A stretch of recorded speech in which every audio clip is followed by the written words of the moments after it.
I have option to share, right?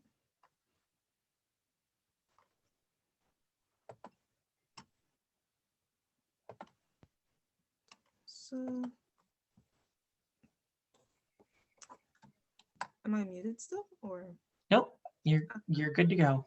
So, hi guys. My name is Zipporah Davis.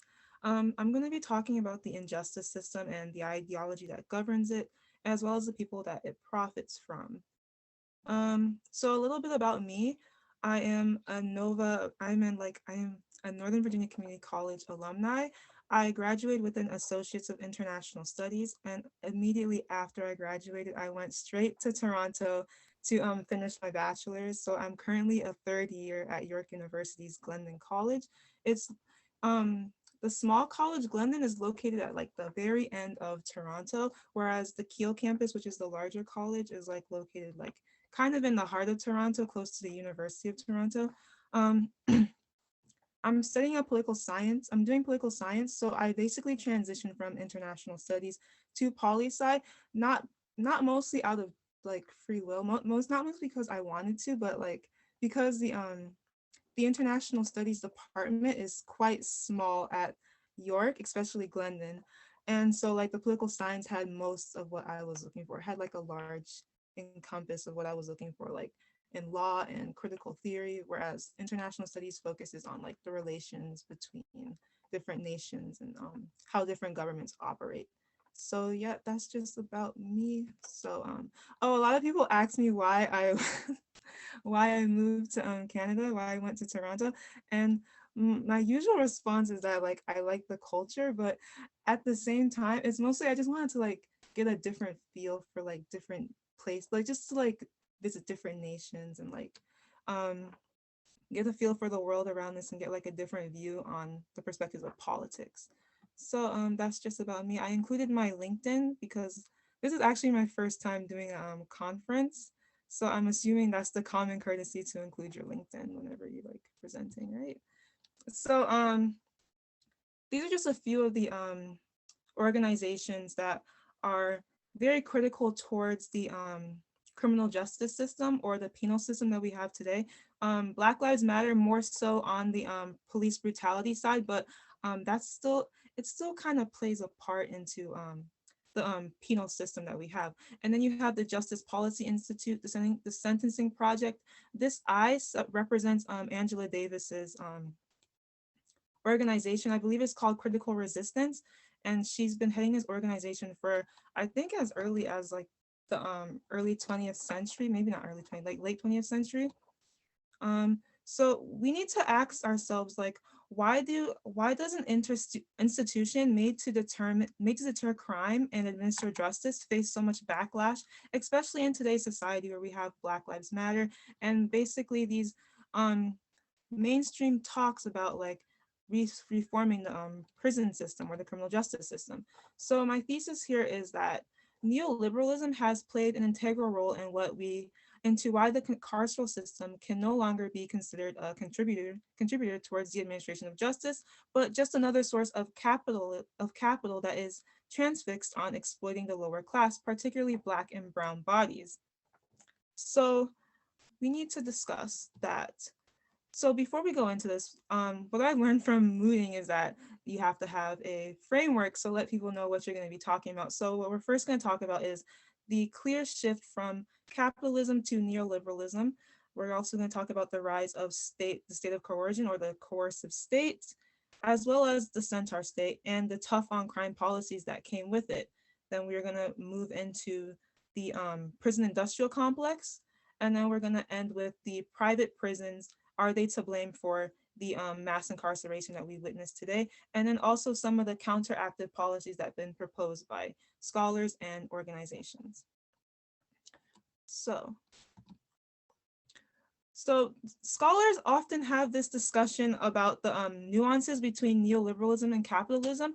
For the most part, yes, it is a free market within both of these ideologies, but capitalism, which is prior, like following the Great Depression, was more of a Keynesian state, meaning that it was more welfare state. There was there was policies like the New Deal that introduced this Keynesian state and made programs to basically alleviate the unemployment and apply employment policies that we saw during the Great Depression. And then we have these concepts such as Fordism, which was based off of Henry Ford, literally the man who founded the Ford company. So he had this idea where if you pay your employees enough to buy what they're basically producing, then that is good. That is what a good boss does, right? So he had this idea of like decent wages, and that's what we saw a lot during like following the Great Depression. But we also had these in an international scale, the embedded liberalism or American liberal hegemony, which is still like we were still imperialistic at the time. We still had influences in Latin America and so on, but we also protected our own domestic tariffs, like our own domestic product, right? We still had tariffs that would protect the welfare state that we were upholding. And then we also had the Bretton Woods conference, which established the gold standard, right? So, oh, and along with Fordism, yes, it's still capitalism. It's not like a complete welfare state, right? It's more like a capitalist state where people are still doing assembly lines, they're still doing this mundane work that Marx would be very much against, but they had these policies like unions and stuff and child employment policies to um, prevent like abuse towards the child labor laws, right? So then we have neoliberalism, which we have Reagan and Thatcher being the spearheads of this movement. It's a laissez-faire capitalism that was begun by the Washington Consensus, and this basically brought in policies that was allowing a free market or the free will of industry. So around this time, we see more companies moving out of America and into other nations where they did not have these regulations that would otherwise deter these abuses the to what we would have as like labor laws. Like other nations didn't have the wherewithal to apply these labor laws. We also see like austerity. That's just basically when the government cuts the spendings that would be used to social welfare. So we see like a repeal from the New Deal onto like a lower the government's deficit like evident obviously increased so much that they had to cut back spending on welfare. So we see like we see things like policies that are fixated on securing property rights. We see consolidating investor interest, the liberalization of markets, stabilizing prices and creating obedient workforces, and basically solidifying the market supremacy. And that is what scholar Dylan Wamsley said. And what is so ironic about this increase of neoliberalism and is that as money is siphoned from welfare, is that more money is placed into the military and domestic law enforcement, and this has led to what people call the Centaur state, or what Loic Laquant has said is the Centaur state, right?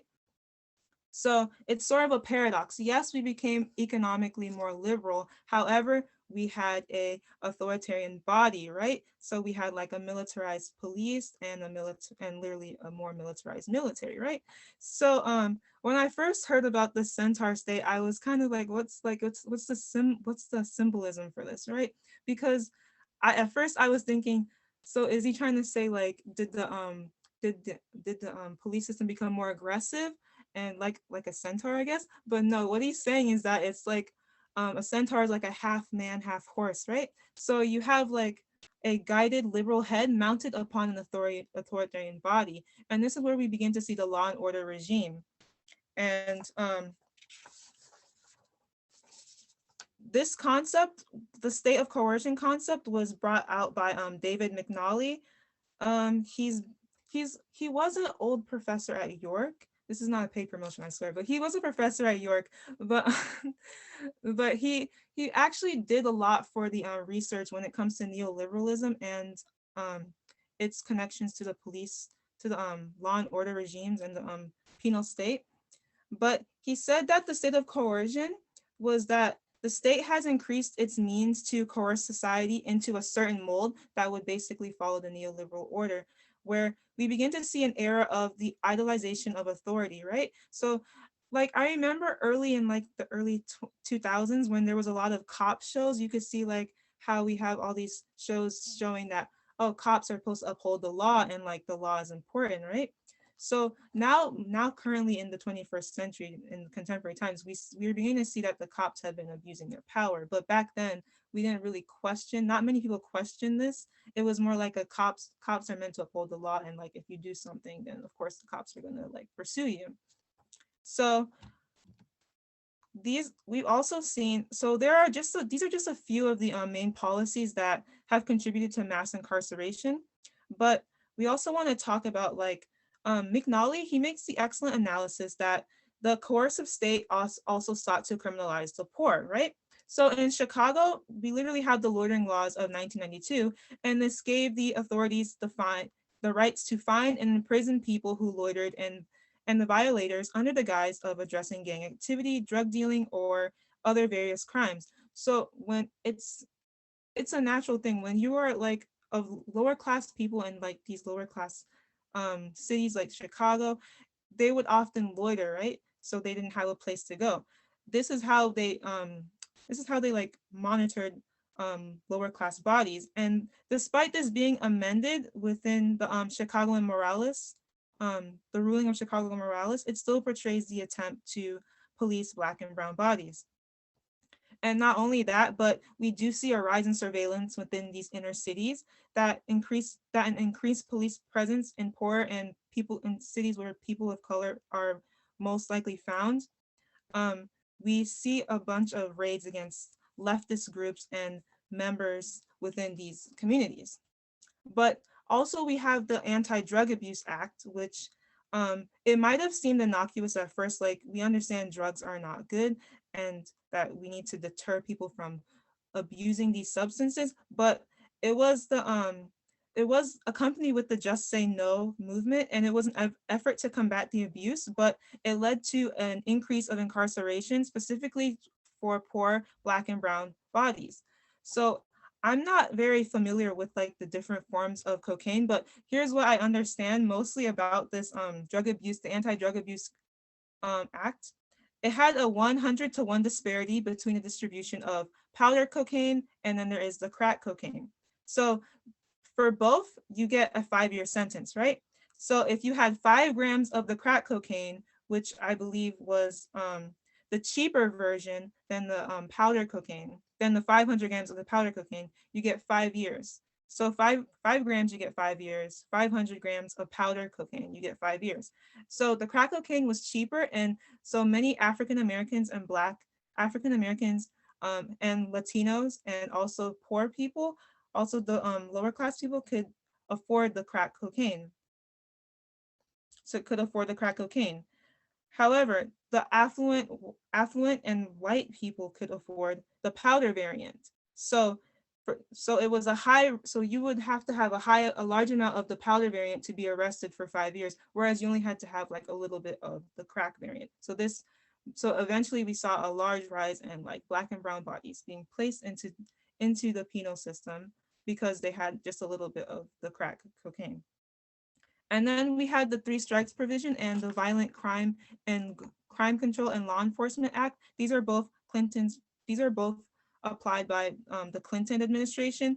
And they also saw an increase in incarceration. But I want to emphasize the Anti-Drug Abuse Act because this is where we see like in the 1980s, we begin to see like an immense rise in in lower class and Black and brown bodies within the incarceration system, right? So so you could see right here in the 1986, you see the rise of the overall federal prison population. This was right when the um, Anti-Drug Abuse Act was passed. And then you could see up until like 2010, you could see Obama tried to mitigate some of that, but it's still high regardless. And then we could see here where we have it separated by race. Black people have had the highest rates of incarcerations as compared to the other races. However, we can see there is a huge climb following 1985 when we see the tough on crime acts and anti-drug abuse acts. And then this is just to compare the Americans' incarceration system and how large it is compared to the entire European Union, right? So this was like 1997. This is right during the Clintons administration. So the American incarceration system is like what? Um, 4 times as high as Portugal's, and Portugal's is the highest of the European Union. So it just begs to question why why is this system even necessary to um if it's just to put so many people in a in this system of recidivism, right? So now that we've established that the prison system has been putting Black and brown bodies within in jail, we need to discuss that according to Marx, according to Marx's according to Marx and critical scholars, the desire for cheap labor has extended into our justice system. So we are not only witnessing primitive accumulation on a global scale, but we are also experiencing some sort of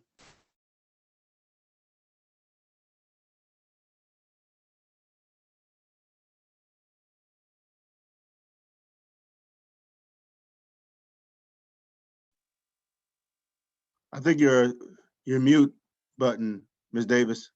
We can't hear you.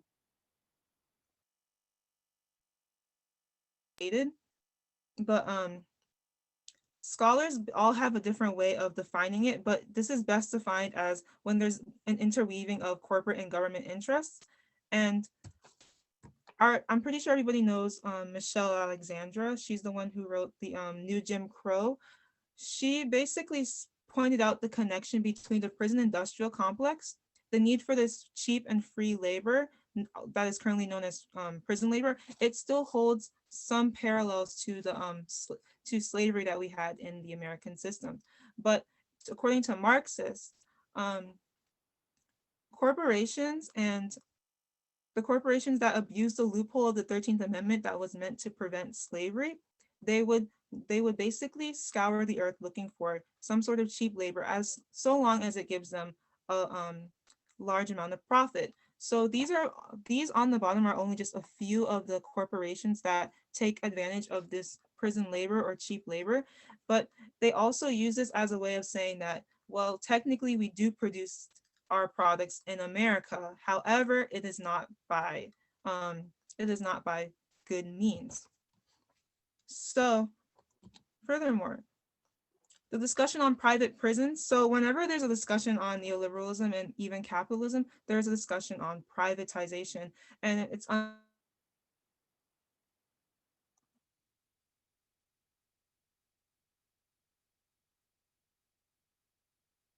Ms. Davis, we can't hear you.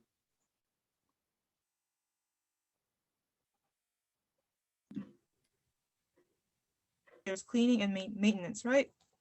But for the case of private prisons, um, these are the prisons that are completely controlled by a large corporation and they're under the category of nonprofit. But there are some incentives for these companies to invest in the carceral industry under the neoliberal regime we have today. The governments will offer stipends simply for the amount of beds filled within these systems. So the neoliberal expansion does not exactly translate to the mass prison privatization. And the reason why we begin to see these privatization of prisons within like the 1980s and mostly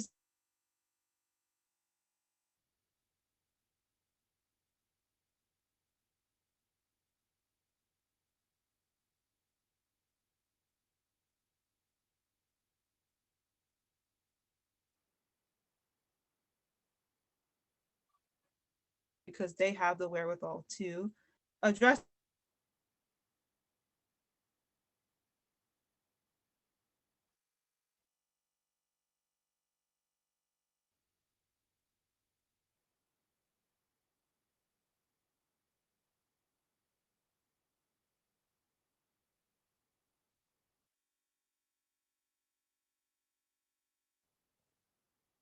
And the state is that one is and so to say that that it's just the private prisons that are doing this mass incarceration would be unfair, as the bourgeoisie simply chase capital at every given chance. So corporations are basically taking advantage of the fact that they can invest in these prisons and make a profit. And then you could see that in 2019, there is an increase of private prisons. Some states do not have private prisons.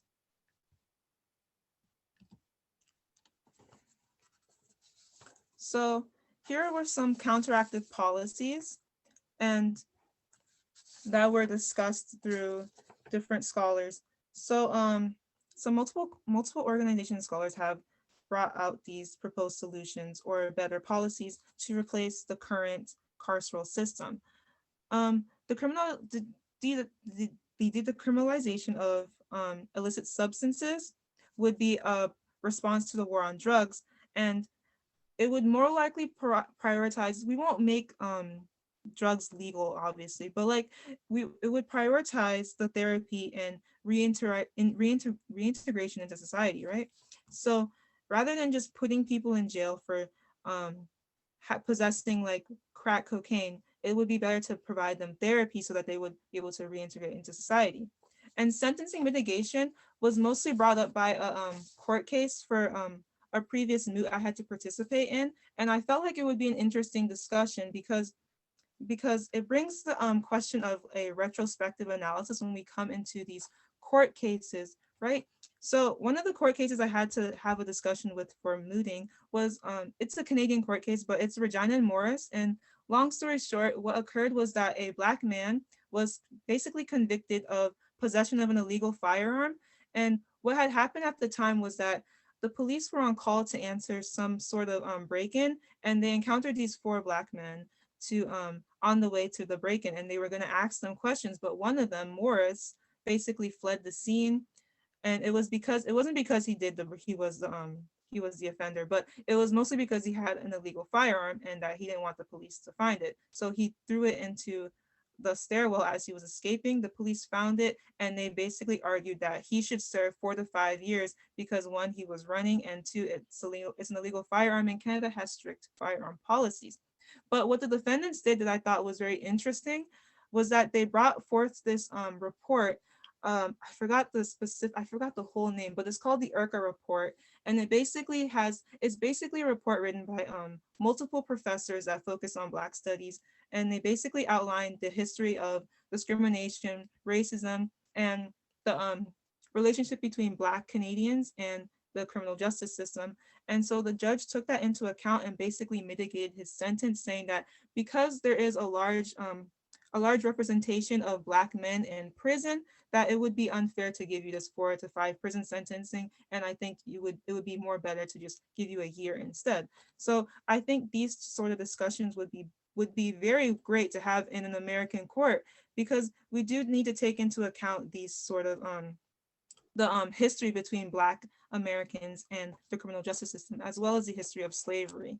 But I don't think there is some sort of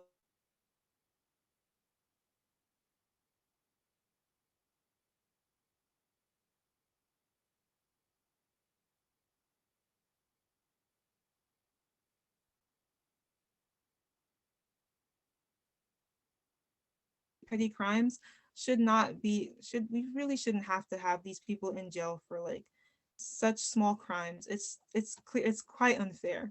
But that basically concludes my presentation. And you can basically see the discrete trend between the neoliberal policies, the coercive state, and how ironically we have went from a welfare state focused on the social welfare to a state that wants an economic liberty, but at the same time we want to have a Centaur state that is authoritarian with when it comes to crime and law and order, right? So that just concludes my whole presentation. How do I, okay.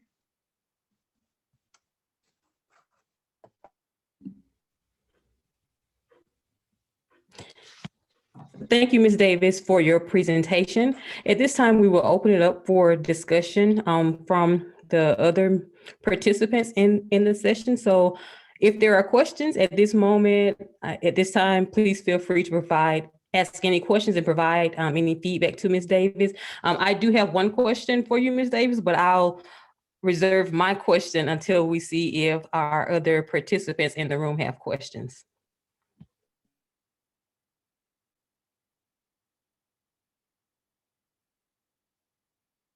I'll ask a question. Ms. Davis, how you doing? I'm well, how are you? All right. One is a professional question. You're at York University. I am. Is that Penn State University at York, or is that York in Connecticut, in Canada? It's in Canada. Okay, York. great. Are you what's your status there? I'm an undergrad, third year. Okay. So hopefully you'll go to graduate school. Hopefully, right? You Yeah, must be studying with. I'm actually aiming for law. Okay. Yeah. You studying with Dr. Hussein there?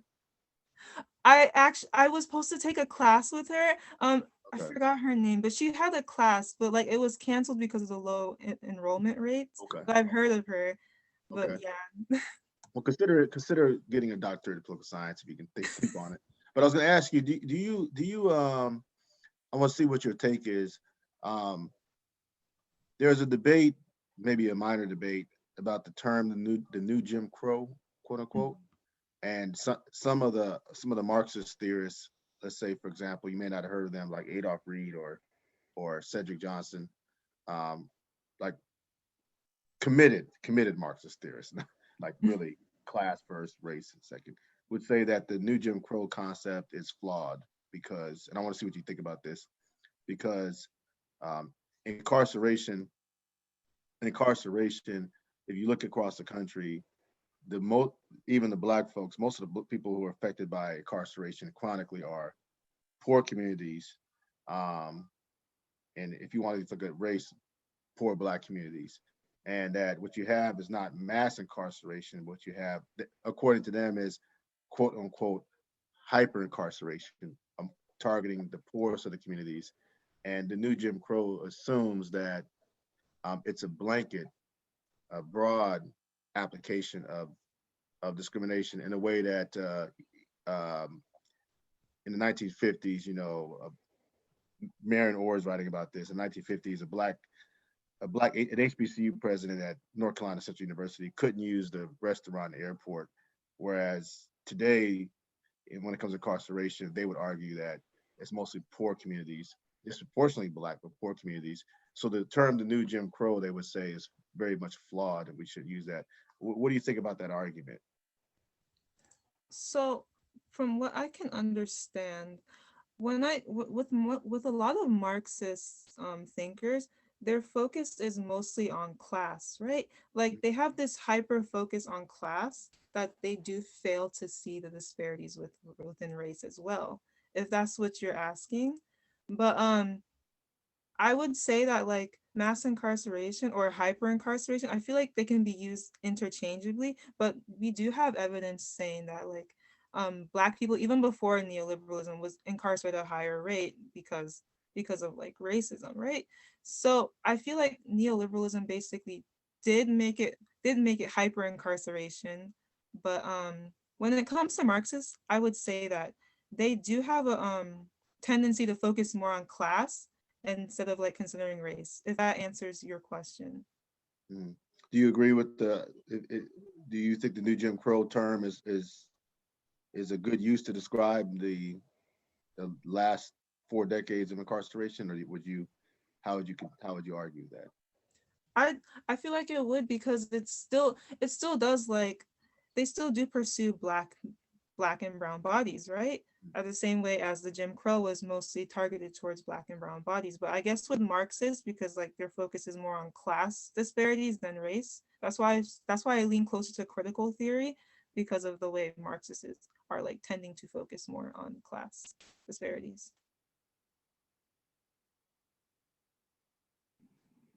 I guess to pick up on that, first of all, thank you for your presentation, and I apologize for being a little late. I was in a board meeting for another organization. I'm trying to juggle two conferences at the same time. So the joys of Zoom. So in any case, to pick up on what my esteemed colleague Dr. Franklin was talking about, I was wondering what you feel about the. I guess you could look at it as on both ends of the spectrum, kind of absolutism or a certain call for purity. That you're either looking, it's almost all about class or it's all about race, but where how do you feel about the real nuance that you really can't class yourself completely out of racism? That you can get the degrees, you can make the money, you can be in certain spaces, but there's still going to be a higher likelihood of you encountering institutionalized racism day to day, encountering obstacles in the criminal justice system than the white person, your counterpart, who maybe has gotten to that same point. So, how do you feel about that? I mean, I think at each and every level of, if you're going to talk about wealth accumulation, if you're going to talk about socioeconomic status or class, that even if things are better for someone, who has, I guess you could say, moved on up versus somebody else, if you're Black, there are still certain things that you face. And where do you find the nuance in there? Kind of bouncing off of what Dr. Franklin was talking about. Well, I would basically say that like there is an intersectionality when it comes to class and race. Like for example, a Black person growing up out of the inner city would have like a different experience than someone growing up in the inner cities. So I do agree that like when it comes to race, I'm sorry, that you would still experience like things that someone that's on the same class level as you, especially if your colleague is white, you would still experience some sort of like probably like some sort of systematic racism. So I completely agree that that we can't have like an absolute it's class or it's race. We have to consider both factors when it comes to it. And that's like what I said with my main gripe with like Marxism, especially like the social media Marxists. They think it's just completely class and like you can't consider race at all. So like, and like I hear some people talking about like that's the issue with like Bernie Sanders as well, but it's like at this point you gotta take what you get, right? Yeah, I mean, I guess so. And you also, within some of those circles, you also have a lot of ideas of, I mean, we even see it at our higher ed institutions. A lot of times when we start to talk about institutional racism, it's every other institution but the one that we're standing in. So if you're talking among a collective of Marxists, if you're talking about, the Bernie Brigade or whatever you want to talk about, they're like, ooh, that racism, it sure is bad over there. And they don't really see the ways in which they have issues within a campaign, within an organization, within a community that, I'm sure if you were to poll some Black folks who might be right in the middle of that, if they were being completely honest, they would say, yeah, you know, they haven't been able to wall themselves off from the systemic racism of the rest of the society, be it Canada, be it the United States or anywhere else. So yeah, it seems like you are working on your perceptivity, at this point in your career. So I will keep pushing forward, but I also would echo what Dr. Franklin was saying, that you should at least consider, looking into political science as a future, because, there's nothing wrong with law. Law is amazing.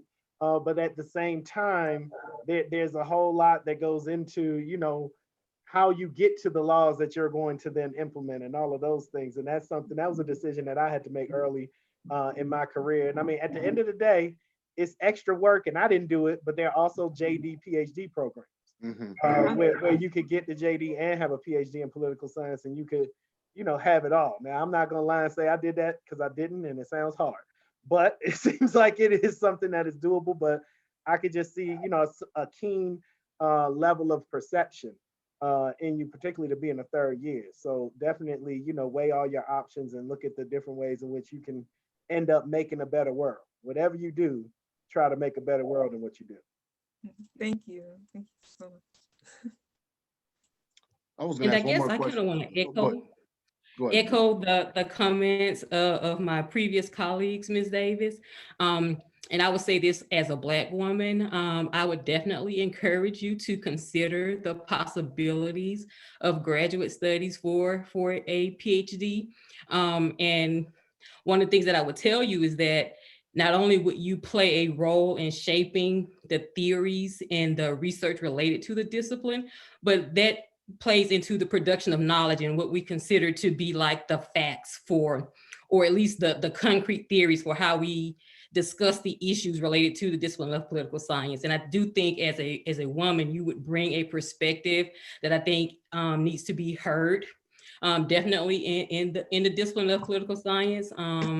So I'm always encouraging other young Black women to consider that path as an option. It's definitely rewarding. I'm not going to say that it's easy work, but it's definitely rewarding work. And I think as a fairly new political scientist, that is one of the things that I wish I had while I was going through my graduate program was more Black women. I do think that my research for my dissertation probably would have been different had I had that voice of a fellow Black woman as I was going through the program. So definitely something to consider and something to think about as you navigate what's next for you after you complete your undergraduate studies. Definitely. You guys are making me rethink my whole career now. And I was like, one last thing on that. You have a whole lot of directions you can go into. I mean, I'm leaving Creighton University. I'm about to go to the University of Denver in a few weeks to start as a vice chancellor there. I started as a political scientist. I'm still a political scientist. I'll be a tenured professor in political science there, but I'll be doing this work. But in the path between where you're at and here, I've also been able to do so many other things.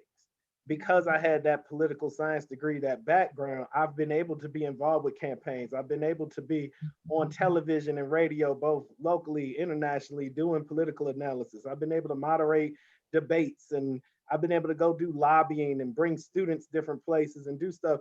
So just know that when somebody says, oh, might you want to pursue a degree in political science, that it's not like you're going to do one thing for the next 30 years. If you would have asked Dr. Franklin all the things that he does, he has an amazingly dynamic career, engagement with the community and everything else. I think a lot of us we're kind of, I guess we Sekou, we starting to be kind of old heads in culture. You know, those are us who've been around for a good 20 years or more. I mean, we have very varied careers, and we have multiple possibilities for income as well as engagement and just things that give us life, so whereas I met one of your compadres, Chris. I met one of your compadres that you work with too. Who'd you meet? Reverend Ford. Oh, that's my man. Yeah, he told me about it. Yeah, he did. I mean, that was recent. Yeah. So yeah, it's just a lot. Just saying that there's a lot that you could do, and we all get connected across the country and all of that stuff. So don't sleep on these possibilities, or even if you do go into law, try to be dynamic as possible, because it is a lot more rewarding. So yeah, one thing about getting a doctorate too is that if you're in Canada, you're in Canada, right? Not now, but like in the fall I'll go back because we're like all home because of COVID. Where are you from originally? I'm from Virginia. Oh, so you went to Canada for undergraduate school? Yeah. Oh yeah, I said it in the beginning. I did. Yeah, I said it in the intro. Okay, I missed the intro. Okay. Okay. That PhD could take you worldwide too. What's a good question for you? I was gonna ask you. I thought you were Canadian. I was gonna ask you, what is a carceral state or incarceration and mass incarceration, or what does it look like up in Canada compared to the United States? So from like what I understood, because of mooting, what I understood is that it's like kind of the same. There's still an overrepresentation of Black and brown bodies in the carceral state. And it's to the extent that like with that one case I said that like but like at the same time the justices would permit like defendants to say, well, because of this overrepresentation, it would be constitutional if you just like mitigate the sentencing, especially like with Indigenous people. They have a framework for Indigenous people to prevent them from being like, it's like a restorative justice kind of like framework. Mm-hmm. Yeah. Do you know if there's, so we get technical, do you know if there's differences in legal interpretation between, I guess, British Canada? Am I right to say, folks, French Canada is France, the French part of Canada? Am I right? Am I right to say that? Are Oh there yeah. differences in legal interpretation? I know that in the U.S., the one state that has the state legal system that's different is Louisiana. They follow more of the Napoleonic or French system. I guess there would be with Montreal, you mean, right? Like Quebec? Montreal versus Probably. state Victoria. Yeah. Probably. I don't really know. Mhm.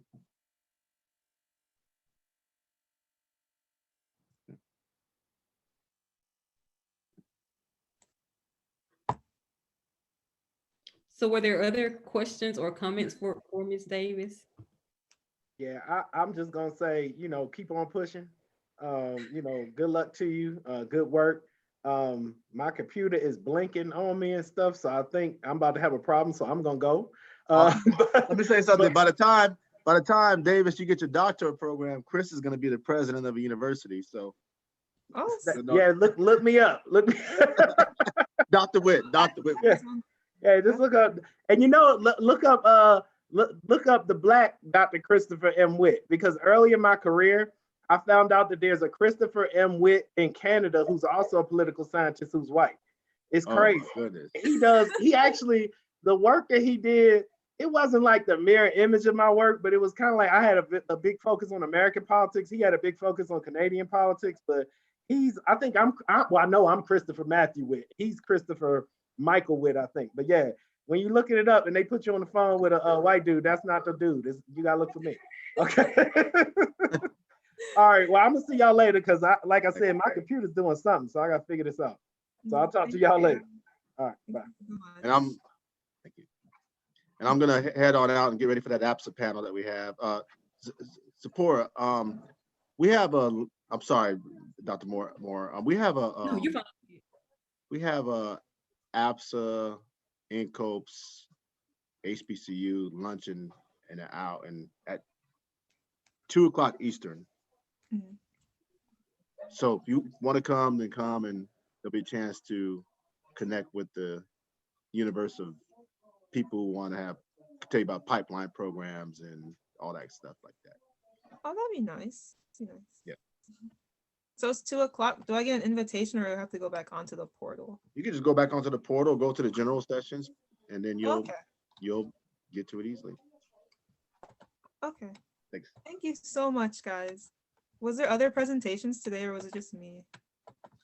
Well, after I reached out to the other students there were two others who were scheduled to present on this panel. They're actually not presenting today. So it ended up being just you. Oh, okay. So good job, Ms. Davis. Did you have any questions for me with regards to the discipline of political science or anything related to your paper? So what was your dissertation on? Just So my dissertation was actually on social welfare policy. And so I looked at the connection to the actual county level implementation of certain social welfare programs and how the culture of the states, when we talk about culture, like the political culture of the state, how that culture impacted the actual, I guess, street level implementation of those particular policies.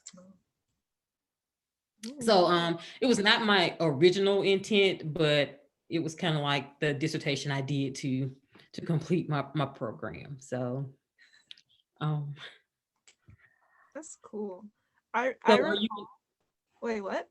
Are you gonna come over to the other session? I have to go back into the portal and see what else is going on. Okay. These 2 weeks have been so crazy because I had a competition the week prior. Mm-hmm. So it's just so much stuff that's been due and attending and stuff. So okay. Yeah, I'm just gonna look at the conference thing. So what's the next conference or room open? It's the one at 2 p.m. Eastern. And it is the APSA, I think it's the APSA roundtable. I think that's what it may be listed as. Okay. Okay, I'll go to that then. Okay.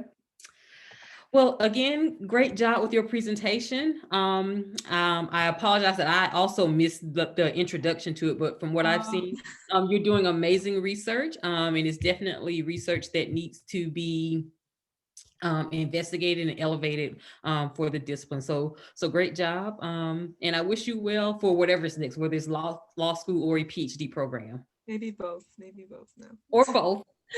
Thank you so much. Thank you so much. Okay. Bye. Bye.